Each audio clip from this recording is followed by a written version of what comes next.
కాపు నేత ముద్రగడ పద్మనాభం గారు వైసీపీలోకి వచ్చారు. ఈరోజు ఎలా ఉంటుంది అంటారు?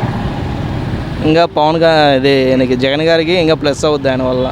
ఎందుకంటారండి? ఎందుకంటారంటే ఆల్రెడీ జగన్ గారు స్ట్రాంగ్గా ఉన్నారు. దాని తోడు కొంచెం పవన్ కళ్యాణ్ అటు కాపులు అటువైపు ఉన్నారేమని, ముద్రగడ ఇటువైపు ఉన్నారు కాబట్టి ఈయనకెళ్ళి కూడా సపోర్ట్గా ఉంటారు. ఇప్పుడు కాపులంతా వైసీపీ వైపు ఉంటారా? ఆల్రెడీ ఉన్నారు. ముద్రగడ వాళ్ళని కొద్దిగా ప్లస్. ఎందుకంటారు అట్లా? ఎందుకంటే అందరికీ ఈ అభివృద్ధి అనేది సగం కొంచెం తక్కువగా ఉందని, కానీ సామాన్యులకి పేదవాళ్ళకి బాగా కుటుంబంలో ఒక పెద్దలాగా అన్నీ సపోర్ట్ చేస్తున్నాడు. అన్ని కొంచెం పథకాలు ఏదో ఒక రూపంగా ప్రతి ఒక్క ఇంటికి ఏదో ఒకటి వచ్చేటట్టు, దానివల్ల చిన్న చిన్న కుటుంబాలు నిలబడుతున్నారు. అది ఇప్పుడు మరి బీజేపీ, జనసేన, తెలుగుదేశం పొత్తులతో వస్తున్నాయిగా. బీజేపీ అయితే మోడీ అంటే బీజేపీ బాగానే ఉంటుంది, కానీ మన ఆంధ్రప్రదేశ్లో అంత ఇదిగా ఉండదు. ఇప్పుడు ఎవరు గెలవచ్చు అంటారు వచ్చే ఎలక్షన్లో? ఎవరంటే జగన్ గారే గెలుస్తారని మా అభిప్రాయం. కాకపోతే కేంద్రంలో మోడీ రావాలి మా అభిప్రాయం. అది అక్కడ మోడీ రావాలి, ఇక్కడ జగన్ రావాలి. ఇప్పుడు మరి వైసీపీలోకి ముద్రగడ పద్మనాభం గారు జాయిన్ అయ్యారు ఈ రోజున. ఇప్పుడు కాపులంతా ఎటువైపు ఉంటుందో ఉంటారంటారు? పద్మనాభం గారు అనే పెద్ద ఆయన ఒక రాజకీయంలో అనుభవిస్తుడు. ఆయనకి ఎంతో కొంత అనుభవం ఉంది. కుల రాజకీయాలు నడుస్తున్నాయి కాబట్టి ఈ కుల రాజకీయాల్లో మనం కూడా ఏదో రకంగా మన కులాన్ని కూడా మంచి చేయాలని చెప్పి ఆలోచనతో ఆయన గత 15-20 ఏళ్ళ నుంచి ఆ కులం కోసము, ఆ యొక్క వర్గం కోసం పోరాడిన వ్యక్తి.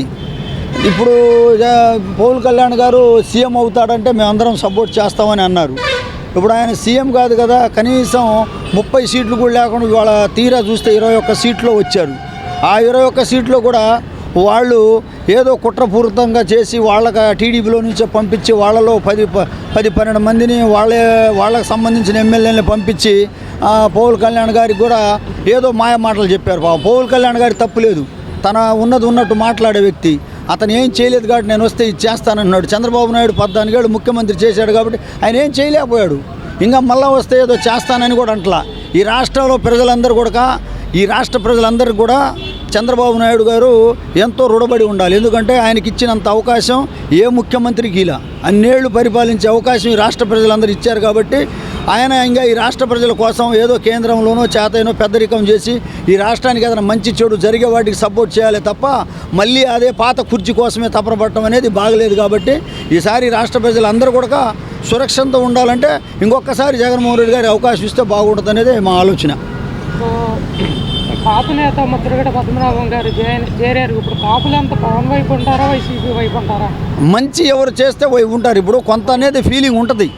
మనకే పవన్ కళ్యాణ్ గారు మన పార్టీ పెట్టారు కాబట్టి మనోళ్ళ నాయుళ్ళు అందరినీ మనకు మంచి చేస్తాడనే ఫీలింగ్ ఉండటంలో ఎవరిది తప్పు లేదు.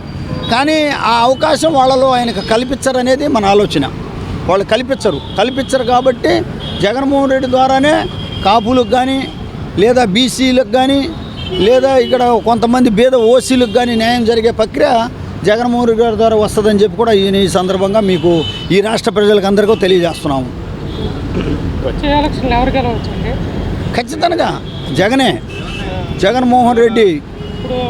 నమ్మకంగా ఎందుకు చెప్తున్నారు మీరు? అవినీతి లేని పాలన, ఎవరికి కూడా అవినీతి లేకుండా డైరెక్ట్గా ప్రజలకి ఎంత అంతాలో అంతంత. ఈ రాష్ట్రంలో మీరు గమనించుకోండి, ఎక్కడైనా గతంలో ఇలా జరిగిందా?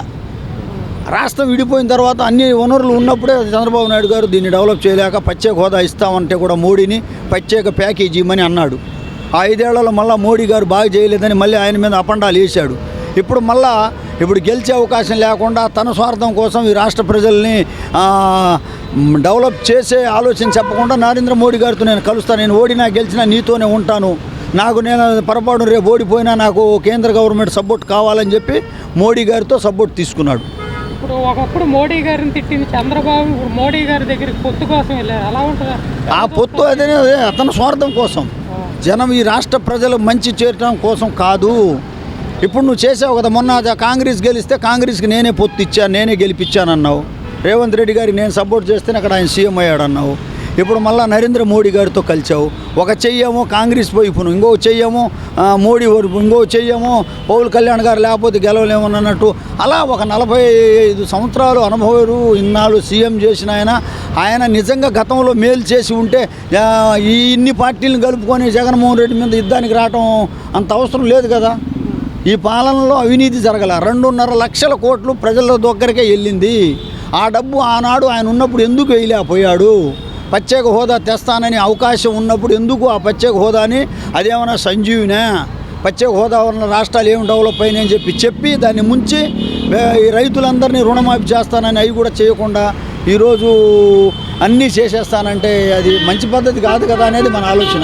జగన్మోహన్ రెడ్డి గారిని సపోర్ట్ చేయాలి. పేద ప్రజలందరూ బాగుండాలంటే ఇప్పుడు కార్యకర్తలకు కూడా ఏమి వేయలే జగన్మోహన్ రెడ్డి గారు. కార్యకర్తలను ఎక్కడ కూడా ఏ కార్యకర్తను కూడా తిన్నీలా, ప్రజలకే అందించాడు, చేయాల్సిన పనులు చేశాడు. అదే అందులో 2 ఏళ్ళు కరోనా ఉంది. మన రాష్ట్రం విడిపోయిన తర్వాత వెనకబడిన మాట వాస్తవం. రాజధాని అని చెప్పి నేను విజయవాడ ప్రాంత ప్రజలందరూ కూడా రాజధాని డెవలప్ చేయలేదన్నాడు. అంతకుముందు చేసింది ఆయన ఏమైనా వదిలేశాడా? 3 ప్రాంతాలు చిన్నగా డెవలప్ చేసుకుంటా విడిపోయిన రాష్ట్రానికి ఒకే రాజధాని దగ్గరే లక్షల కోట్లు పెడితే ఈ రాష్ట్ర ప్రజలందరూ కూడా ఆర్థికంగా మౌలిక సదుపాయాలు లేకుండా ఇబ్బంది పడతారు. మనకు డెవలప్ అయిన హైదరాబాద్ని ఇచ్చి వచ్చారు కాబట్టి ఈ ఆంధ్రప్రదేశ్ని చిన్నగా ఆ కేటనర్ డెవలప్ చేసుకుంటా ప్రజల్ని కూడా ఈ పేద ప్రజల్ని కూడా వాళ్ళకి ఏదో రకంగా చదువులు, విద్య, వైద్యాన్ని అందించుకుంటూ ముందుకు వెళ్ళాలనే ఒక మంచి ఆలోచనతో అన్ని కులాలు పదవుల్లో కాదు, నామినేట్ పదవుల్లో కానీ అన్నిట్లో సమన్యాయం. ఏ రోజైతే అంబేద్కర్ గారు రాశారో రాజ్యాంగాన్ని తూచ తప్పకుండా పాటిస్తున్న నాయకుడు జగన్మోహన్ రెడ్డి గారు అని కూడా నేను ఈ సందర్భంగా ఈ రాష్ట్ర ప్రజలందరికీ చెప్తున్నా. నేను చేతులెత్తి దండం పెడుతున్నాను. ఈ రాష్ట్రంలో ఉన్న ప్రజలందరూ కూడా జగన్మోహన్ రెడ్డి గారిని సపోర్ట్ చేయాలి. డబ్బుండోళ్ళందరూ కూడా మేధావులు, ఈ రాష్ట్రంలో రాజకీయంగా మేధావులందరూ కూడా ఒక్కసారి ఆలోచించి ఈ మంచిగా డెవలప్ అయ్యే రాష్ట్రాన్ని మీరందరూ కూడా అందరికీ ఫలాలు అందిస్తున్న ఈ రాష్ట్ర ప్రజలందరూ కూడా అందించడానికి మీరందరూ కూడా సహకరించి మళ్ళీ జగన్మోహన్ రెడ్డి గారిని గెలిపించడానికి మీరందరూ లోతుగా ఆలోచించి అందరూ కూడా ఓటేసి గెలిపిస్తారని కూడా నేను ఈ సందర్భంగా ఈ రాష్ట్ర ప్రజలందరికీ కృతజ్ఞతలు తెలియజేసుకుంటున్నాను. గవర్నమెంట్ ఎలా ఉందండి? జగన్ గారి గవర్నమెంట్ ఏముంది, అన్ని పథకాలు పెట్టాడు, ఇస్తాడు. వాటిలోనే తగ్గించలేదు. మరి అందుకున్న వాళ్ళ సంగతి మనం ఏం చెప్పగలుగుతాం? అందిన వాళ్ళకి అందుతున్నాయి, అందరికీ వస్తున్నాయి. అయ్యిల్లో ఈ నోట్లు కూడా కూడా పంపించారు పత్రాలు లెక్కేసుకోమని, లెక్కేసుకుంటారు. వాటిలోనేం డౌట్ లేదు. ఇప్పుడు బీజేపీ, జనసేన, తెలుగుదేశం కలిసి వస్తున్నాయి, ఎలా ఉంటుంది అంటారు? మరి ఇంతకుముందు ఒకసారి వచ్చాయిగా, ఇంతకుముందు కూడా వచ్చాయిగా. దాన్ని బట్టి ఎలా ఉంటుందో మరి చెప్పలేము. మరి ఇప్పుడు కాపు నేత అప్పుడు లేరు. ఆ కాపు నేతలు పవన్ కళ్యాణ్ పోటీ చేసినప్పుడు ముద్రగడ పద్మనాభం గారు వైసీపీలోకి వచ్చాడు. ఎప్పటి నుంచో ఆయన ఉండి ఇప్పుడు వచ్చాడు బయట లోనకి. ఇప్పుడు కాపులు ఎటువైపు ఉంటారంటారు? కాపులు ఉండాలంటే ఇటు వైసీపీకే పడతాయి కాపులు కూడా. ఎందుకంటారు? ఏమో చెప్పలేము. ఆంధ్రవే కానీ ఏం పరిస్థితి లేదు, చెప్పలేము. అది ఎవరు గెలవచ్చు అంటారు వచ్చే ఎలక్షన్లో? మేము అనుకుంటే జగనే గెలుస్తాడని. మళ్ళీ జగనే. ఎందుకంటారు అంత నమ్మకం? ఎందుకు చేస్తున్నారు? ఈ పథకాలన్నీ అమలు జరుగుతున్నాయి కాబట్టి అది.